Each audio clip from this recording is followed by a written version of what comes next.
नमस्कार दोस्तों, यह रोमांटिक स्टोरी का नेक्स्ट चैप्टर है। आप लोग प्लीज़ हमारे चैनल को सब्सक्राइब कीजिए, लाइक कीजिए और कमेंट करते रहिए। चलिए दोस्तों, कहानी स्टार्ट करते हैं। राज की बात सुन सुमन जी शेखर का दिल खुशी से भर उठा। राज सुमन को लेकर शीतल के पास आता है और उन्हें अपनी सोना के पास बिठा शीतल का हाथ सुमन जी के हाथों में देकर कहता है, सोना अब जब तक यहाँ हो आराम से मम्मा के साथ टाइम स्पेंड करो। मम्मी इसे आप अपने हिसाब से खिला दीजिएगा। और हाँ, आपको कहीं जाने की ज़रूरत नहीं, बस मुझे बुला लेना, मैं आपको यहीं सब अरेंज करवा दूँगा। बस आप आज जी भर कर अपनी ममता मेरी सोना पर लुटाइए। आपके इन पलों में मेरी तरफ से कोई डिस्टर्ब नहीं होगा।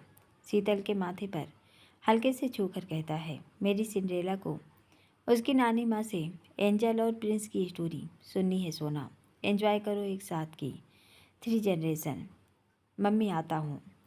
राज का ये रूप देख दोनों माँ बेटी नम आँखों से राज को देख मुस्कुरा उठी। राज सेजल के पास आकर देव को देखकर कहता है, सेजल क्या मैं 2 मिनट देव से बात कर सकता हूँ? सेजल के कुछ बोलने से पहले ही देव खड़े होकर कहता है, जान पापा बुला रहे हैं, मैं अभी आया। अंजलि वर्षा को सेजल के पास बिठाकर राज की साइड से आगे बढ़ जाता है।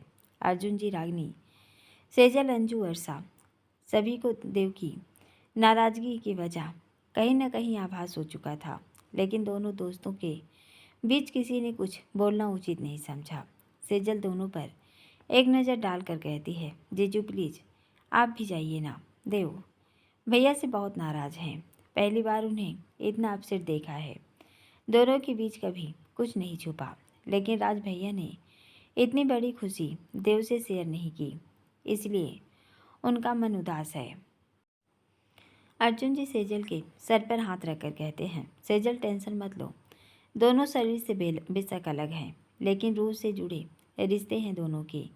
देखना जल्द नाराज़गी दूर हो जाएगी। राज के बिना देव अधूरा है और देव के बिना राज।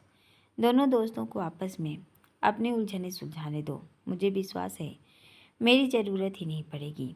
सेजल अपने हाथ जोड़ ऊपर देखते हुए कहती है, कान्हा करें जीजू दोनों में जल्दी सब ठीक हो जाए। इधर देव आगे आगे, उसके पीछे राज।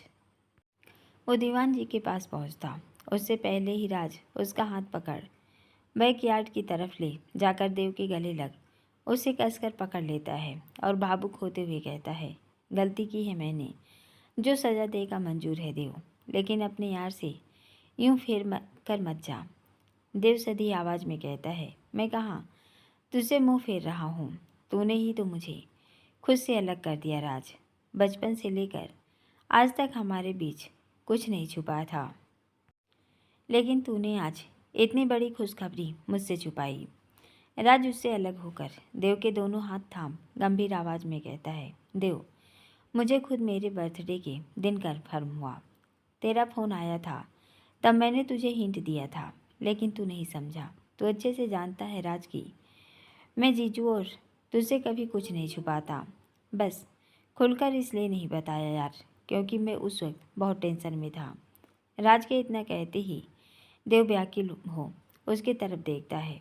देव की नज़रों की बेचैनी देख राज देव को लेकर वहीं गार्डन में बैठ उसके हाथों को पकड़ आधीरता से कहता है, तू जानता है देव, सोना से जुड़ी हर बात राज को पता रहती है। ट्रिप पर जाते वक्त मुझे ये ज़रूर पता था कि इस बार सोना की डेट स्किप हुई है, लेकिन यार उसे शादी से पहले भी इरेगुलर रहता था तो नॉर्मली लिया।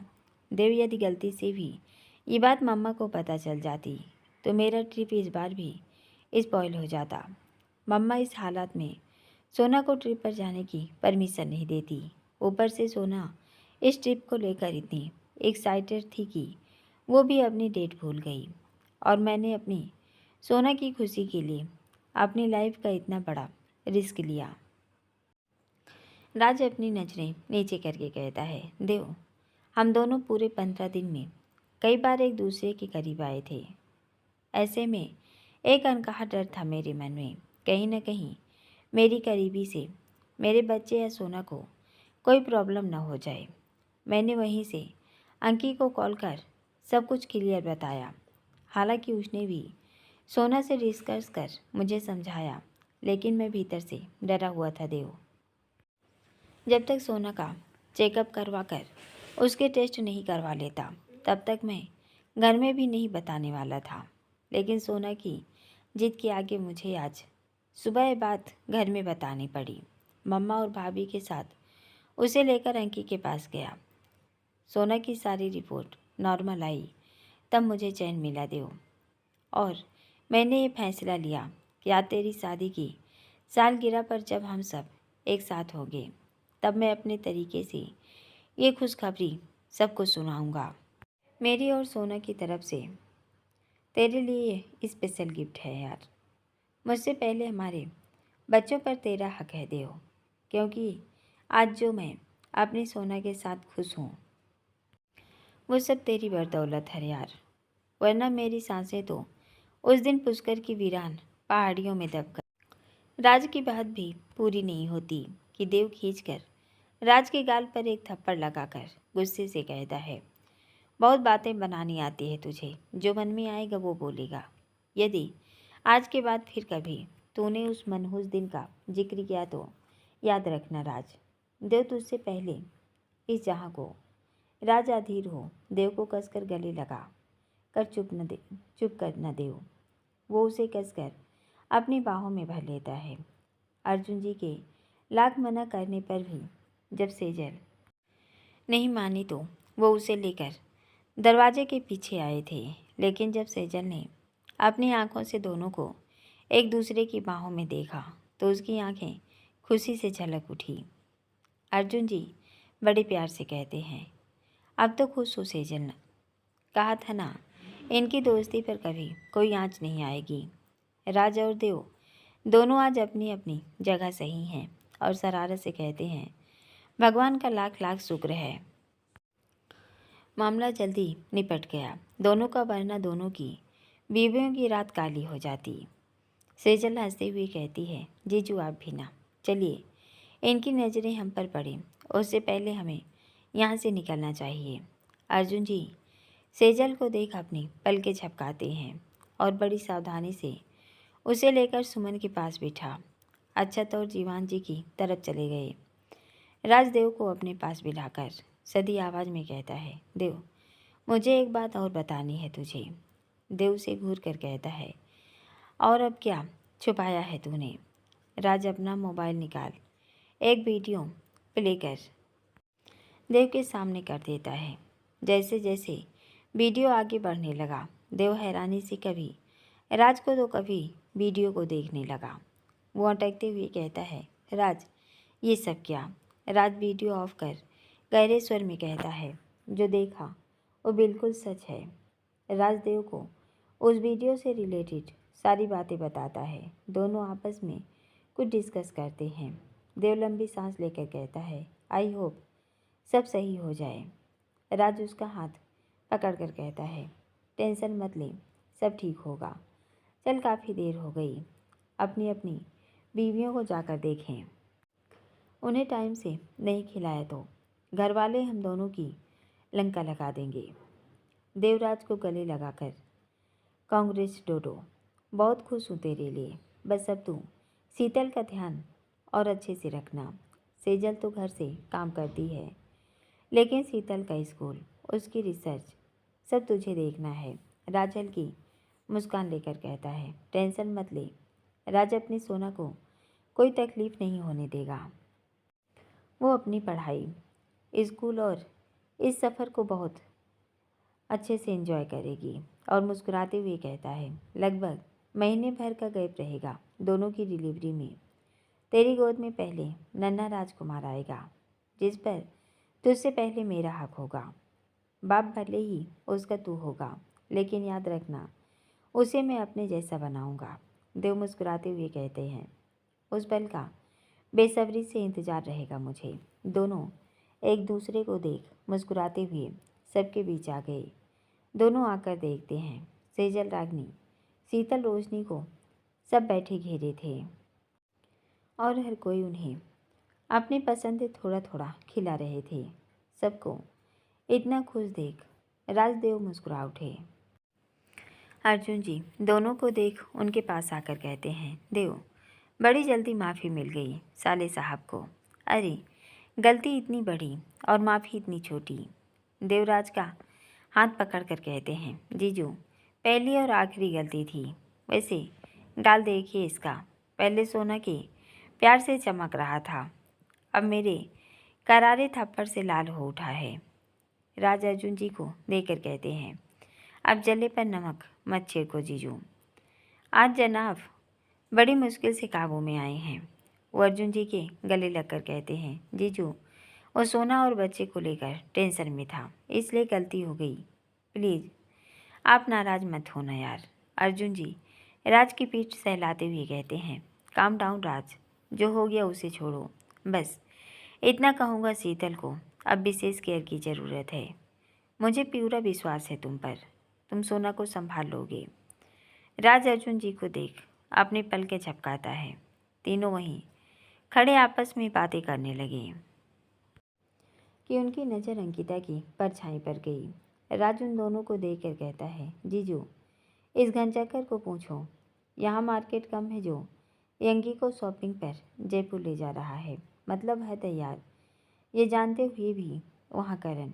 अर्जुन जी गहरे स्वर में कहते हैं, राज पायल भी कल करण के पास जयपुर जा रही है गुड्डू के फंक्शन की शॉपिंग के लिए। अब ये इत्तेफाक है या बुआ जी की कोई सोची समझी चाल नहीं पता, लेकिन जब से लड्डू में जिक्र किया है मुझे टेंशन हो रही है। राज दिशांत पर एक नज़र डालकर कहता है, जीजू राज के होते आप टेंशन मत लीजिए, मैं सब देख लूँगा। दी का खाना हो गया तो आप भी खाकर घर निकलिए। अर्जुन जी हल्की मुस्कान लेकर कहते हैं, हाँ चलो आओ। तीनों अपनी जगह आकर बैठ गए। वहीं उनके आते ही एक बार फिर पार्टी में हंसी मजाक लेमपुलिंग ठहाके गूंजने लगे।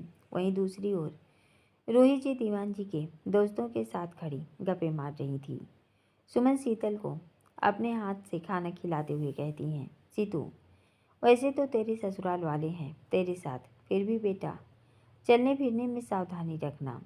शुरू के महीने नाजुक होते हैं, कुछ ऐसा करो नीलमा के जैसे कुछ महीने नीचे शिफ्ट। शीतल राज को देखकर कहती है, मम्मा इनकी मर्जी के बिना हम कुछ नहीं कर सकते, फिर भी हम बात करेंगे इनसे। दोनों माँ बेटी बातों में व्यस्त थी कि सरला उनके पास आकर कहती हैं, सुमन जी एक बात कहनी थी आपसे। सुमन धीरे से कहती हैं, जी कहिए ना, क्या बात है। सरला शांत लहजे में कहती हैं, सुमन जी मुझे नहीं मालूम कि राज और आपकी शीतल को लेकर क्या बात हुई, लेकिन अब वो 9 महीने तक मायके नहीं जाएगी। मिलने ज़रूर आएगी आप सबसे, लेकिन डिलीवरी तक वो एक रात भी नहीं रुकेगी। सुमन जी उनका हाथ पकड़कर कहती हैं, सरला जी मैं भी नहीं चाहूँगी कि शीतल यहाँ रुके। एक बार अच्छे से उसकी डिलीवरी हो जाए, फिर हमें कोई टेंशन नहीं, वो आराम से अपने मायके रुके, लेकिन फ़िलहाल वो अपने ससुराल में आपके साथ रहे तो अच्छा होगा।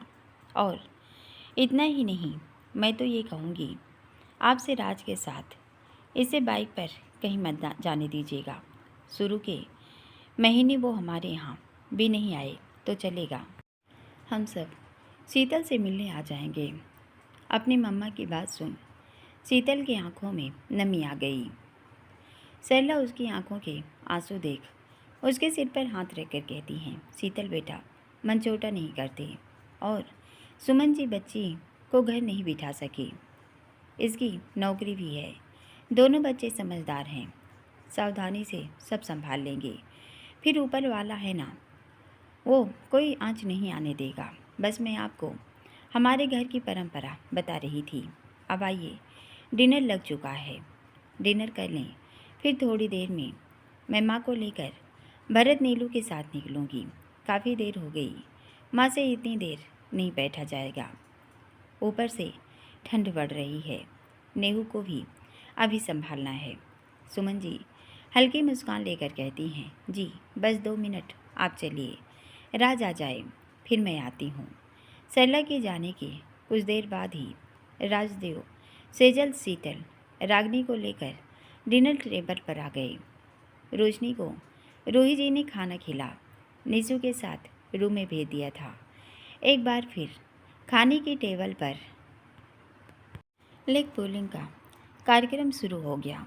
सभी ने मिलकर एक दूसरे की खूब टांग खिंचाई की, लेकिन अंजलि एक बार फिर अपनी बड़ी मॉम की बात से टेंशन में आ गई। सारी फैमिली डिनर टेबल पर अपने पार्टनर को खाना खिलाते हुए फुल मस्ती कर रही थी। अंजलि का डिनर हो गया था। वो विनोद को बोल रोशनी से मिले उसके कमरे में चली गई।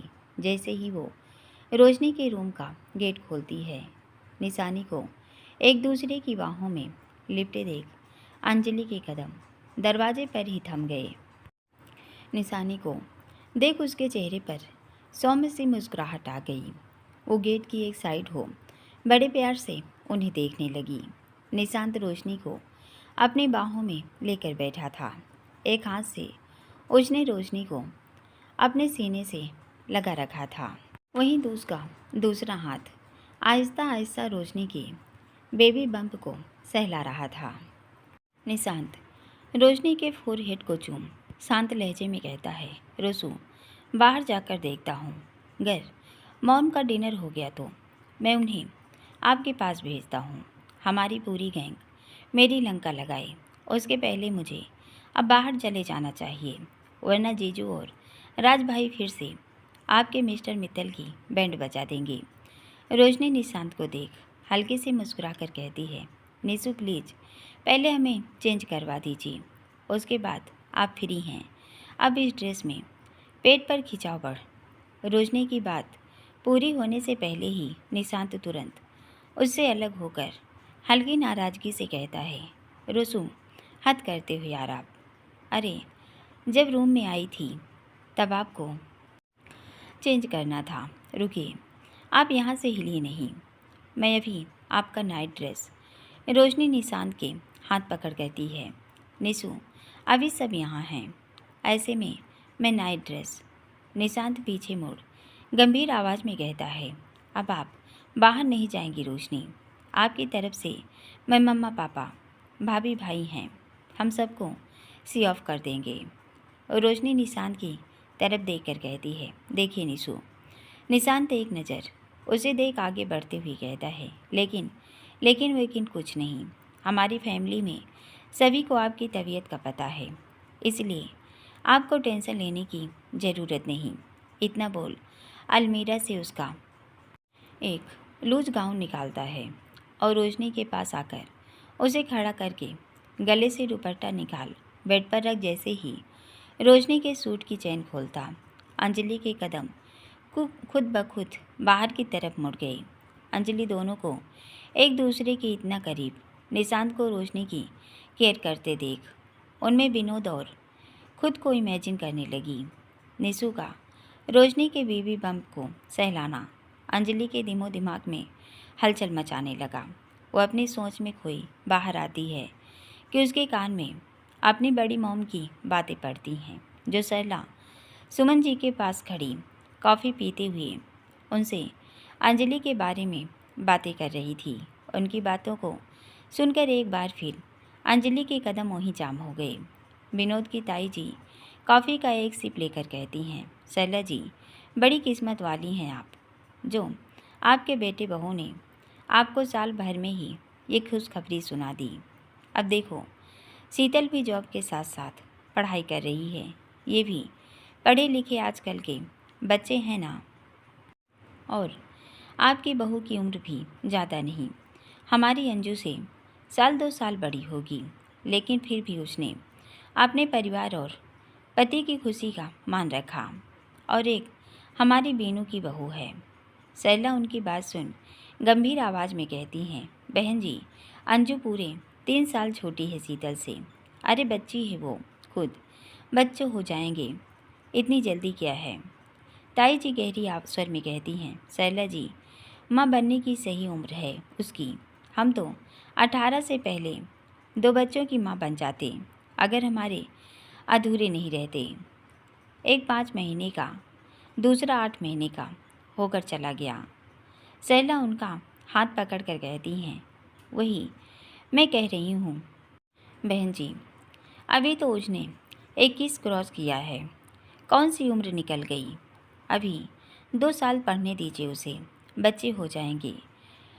ताई जी सैला की बात सुन मुंह बनाकर कहती हैं, सैला जी आपकी बहू भी पढ़ रही है ना, तो उसे क्यों नहीं समझाया आपने। और आपकी बड़ी बेटी, मैंने सुना उसकी शादी के कई साल बाद उसकी गोद भरी हुई है। वो तो उसकी किस्मत अच्छी थी जो इतने सालों बाद भी उसे माँ बनने का सुख मिला, वरना मैंने बहुत से ऐसे बच्चे देखे हैं जो पहले तो खूब एंजॉय करेंगे, हर तरह के नुस्खे अपनाएंगे फैमिली प्लानिंग को लेकर, और जब उम्र निकल जाएगी तब इन्हें बच्चा याद आएगा, फिर डॉक्टर के चक्कर लगाते रहेंगे, और जब कोई रास्ता नहीं निकलेगा तो वो क्या कहते हैं, अपने माथे को रब करते हुए, याद आया ट्यूब से बच्चे पैदा करेंगे, राम जाने किसका बीज हो। डॉक्टर को पैसे से मतलब, वो कौन सा सच बोलता है। ताई जी की बातें सुन अंजलि के पैर लड़खड़ा गए। वहीं सरला सुमन एक दूसरे का मुंह देखने लगी। ताई जी की बातें सुन सरला का बिगड़ता चेहरा देख सुमन जी विनम्र लहजे में कहती हैं, सरला जी भरत नीलू ने हो और माँ जी को लेकर भाई साहब के पास जा रहे हैं, शायद घर निकलने की तैयारी है, हमें चलना चाहिए। वो विनीत की ताई जी को देख हाथ जोड़कर कहती हैं, बहन जी बेकार की चिंता मत करिए, आपके दोनों बच्चे समझदार हैं, फिर रूही जी हैं अंजू के साथ, वो उसे संभाल लेंगी। सरला का हाथ पकड़कर कहती हैं, चले सरला जी। सरला भी जल्दी से कब डस्टबिन में डाल हाथ जोड़कर कहती हैं, जी सुमन जी। और बहन जी ठंड बढ़ रही है, बच्चा छोटा है, हम निकलेंगे, आज्ञा दीजिए। इतना बोल फुर्ती से सुमन के साथ आगे बढ़ गई। वहीं ताई जी की नज़रें जैसे ही अंजलि पर पड़ी, वो उसका चेहरा देख इधर उधर देखती हैं और झट से रूही की तरफ बढ़ जाती हैं। सरला गंभीर आवाज़ में कहती हैं, सुमन जी बात आगे बढ़ती उससे पहले ही आपने बचा लिया, और हल्की नाराज़गी से कहती हैं, मतलब हद है, अंजू को लेकर इनकी सोच मुझे पसंद नहीं आई, ऊपर से मेरे राज शीतल के लिए इन्होंने जो कहा वो भी गलत कहा, मेरे बच्चों पर नज़र गड़ाए हैं। अरे खुद अपना घर संभाले ना, मेरे बच्चों का नसीब उनके साथ है। किसी के जीवन में खुशियाँ जल्दी आती हैं, किसी की देर। ये दिन की जैसी सास रागनी को मिली होती तो मेरी बच्ची जीते जी मर जाती। इनके इरादे अंजू को लेकर ठीक नहीं, मुझे कल ही दीनू भाई साहब और मीना भाभी को आगाह करना होगा। एक बार रूही जी से बात करना ज़रूरी है, वरना इनकी बातें अंजू के जीवन में कलवाहट घोल देंगी। हमारी बच्ची तो वैसे ही दिल पर बात जल्दी लेती है, कोई ऊंच नीच हो उससे पहले बात करनी होगी। सुमन जी भी उनकी हाँ में हाँ मिलाते हुए कहती हैं, आप ठीक कह रही हैं, अंजू पूरे घर की लाडली है, अगर उसे ज़रा भी तकलीफ़ हुई तो मित्तल मेंशन में खामोशी छा जाएगी। गलत बात कर रही हैं, दोनों बच्चे समझदार हैं, ये उनकी लाइफ का फैसला है, इसमें बड़ों की दखल अंदाजी बिल्कुल नहीं होनी चाहिए। सरला जी वर्षा सौर तो इनसे बड़े हैं, लेकिन मुझे पता है जब तक सौर की मास्टर कंप्लीट नहीं होती, वो किसी अच्छे डॉक्टर में ज्वाइन नहीं कर लेता, तब तक अपनी फैमिली आगे नहीं बढ़ाएगा। और इस बात को लेकर हम और शेखर जी उस पर कभी दबाव नहीं डालेंगे। सरला सदी आवाज़ में कहती हैं, सुमन जी आपके विचारों से मैं पूरी तरह सहमत हूँ। मैं भले ही अपने बेटे बहुओं और बच्चों को लेकर स्ट्रिक्ट हूँ, मेरे कुछ कायदे कानून हैं, लेकिन उसके बावजूद मुझे बेटे बहू हो या दामाद बेटी किसी के भी निजी मामलों में हस्तक्षेप करना पसंद नहीं। सुमन जी शांत लहजे में कहती हैं, सही बात है सरला जी, वैसे भी अब वो ज़माना नहीं रहा कि हम बहू बेटी को हर पल रोक टोक करें। बच्चों के साथ हंसी खुशी अपना समय बिताएं। एक स्वस्थ माहौल दें उन्हें, उतना काफ़ी है। मेरी तो खुद की ये पर्सनल राय है। मैं वर्षा सेजल से तीनों से कभी किसी तरह की फालतू बात नहीं करती, लेकिन विनोद जी की बड़ी मम्मी की बातें सुन मुझे अच्छा नहीं लगा। आप बिल्कुल बात करिए दीवान जी से। दोनों बात करती हुई अनिकेत नानी माँ की तरफ बढ़ गई। वहीं निशांत भी रोशनी को चेंज करवाकर उसे सारी मेडिसिन देकर सबके पास आ गया। अंजलि चुपचाप आकर विनोद के पास बैठ गई। उसे फिर से खामोश देखकर विनोद उसका हाथ पकड़ धीरे से कहता है, अंजू कहाँ खो गई? अंजलि विनोद की आवाज़ से चौंकते हुए अटक कर कहती है, कहीं नहीं, बस नींद आ रही है। विनू घर चलें, सुबह आपको भी जल्दी निकलना है। विनोद उसका उदास चेहरा देखकर कहता है, क्या बात है अंजू, आज घर जल्दी कैसे जाना है तुम्हें? अंजलि उसके कंधे पर सर रख अपनी आंखें बंद करके कहती है, विनू कहा ना, कोई बात नहीं, आप भी ना, अब नींद आ रही है, हमारे सोने का टाइम हो गया। अपने चेहरे पर मुस्कान लेकर कहती है, देव भाई बहुत जोरों की नींद आ रही है, अब आप भी भाभी को लेकर रूम में जाइए, हम भी घर निकलेंगे। बीनू को मॉर्निंग में दिल्ली निकलना है, 10 बजे की फ़्लाइट है, किशनगढ़ टाइम से पहुंचना होगा। देव सेजल को लेकर खड़े हो अंजलि के पास आता है। देव के आते ही अंजलि उससे लिपट गई। वो सेजल का हाथ पकड़कर कहती है, मेरे भाई भाभी हमेशा एक दूसरे के साथ यूं ही मुस्कुराते हुए हर साल ऐसे ही इस खूबसूरत दिन को सेलिब्रेट करें। ईश्वर आप दोनों की जोड़ी सलामत रखें। और शरारत से कहती है, भाई वैसे आपने क्या गिफ्ट दिया, भाभी को बताइए ना। अंजलि की बात सुन देव सेजल एक दूसरे को देख मुस्कुराते हैं। इतने में ही राज अंजलि के सर पर हल्के से मारते हुए कहता है, 9 महीने बाद जो तेरे जैसा उत्पाती बाहर आएगा, इससे बड़ा गिफ्ट और क्या होगा अंजू। वैसे तेरा भाई सबके जाने के बाद सेजल को रूम में इत्मीनान से गिफ्ट देगा। अभी तो डिनर खत्म हुआ है, इनकी रस्में तो अब शुरू होंगी। और अपनी आई बिंग करके कहता है, क्यों देव? राज की बातों से सेजल शर्मा कर देव के सीने लग गई। देव घूर कर राज को देखता है। वहीं एक बार फिर शीतल के नेल्स का प्रहार राज को अपने हाथों पर महसूस हुआ। दूसरी तरफ राज की बातों से फिर अंजलि की उलझन बढ़ गई। वो देव से अलग होकर भावुक स्वर में कहती है, सही कहा राज भाई, सबसे बढ़कर खूबसूरत गिफ्ट क्या होगा भाई भाभी के लिए। हम बहुत खुश हैं आप सभी के लिए। मेरे दोनों भाई और दी के जीवन में बहुत जल्द नन्हे मुन्ने आने वाले हैं। अर्जुन जी मस्करी करते हुए कहते हैं, अरे साली साहिबा, हम तो चाहते हैं आप साधु साहब, वकील साहिबा और डॉक्टर साहब भी जल्दी से अपनी लाइन में आ जाएं। फिर हम सब मिलकर हमारी न्यू जनरेशन के धमाल और आतंक को एंजॉय करेंगे। अर्जुन जी की बात सुन एक बार फिर अंजलि के दिमाग में ताई जी के शब्द हलचल मचाने लग गए। वो अपनी रो में खोते हुए कहती है, जीजू आपकी साली अभी अपने ससुराल वालों की नज़र में बच्ची। अंजलि की बात सुन विनोद का दिमाग ठनक गया। उसकी खामोशी की वजह काफ़ी हद तक विनोद भाप गया। अंजलि की आवाज़ कांपती, उसके भाई भाभी उसकी कंपन महसूस करते। उससे पहले ही विनोद अंजलि को अपनी बाहों में कसकर बात का रुख मोड़ते हुए कहते हैं, जीजू इतनी जल्दी नहीं यार, अभी तो मेरी एंग्री बर्ड को एंजॉय करने दीजिए। उसके सामने अभी उसका ब्राइट फ्यूचर खड़ा है। मैं चाहता हूँ वो बिना किसी रुकावट के अपना डिप्लोमा पूरा करे, उसके बाद बाकी सब। विनोद हंसते हुए कहते हैं, तब तक हम दोनों मिलकर एक सबके नन्हे मुन्ने को खूब शैतान बनाएंगे। उसके बाद आपको हमारी तरफ से गुड न्यूज़ मिलेगी। अभी कम से कम 3-4 साल तो बिल्कुल नहीं। विनोद की बातों को सुन अंजलि का दिमाग शून्य हो गया। वो अपनी नज़रें उठा विनोद की तरफ देखती है। जैसे ही उसने विनोद की गहरी नज़रें खुद पर महसूस की, उसका दिल कांप उठा।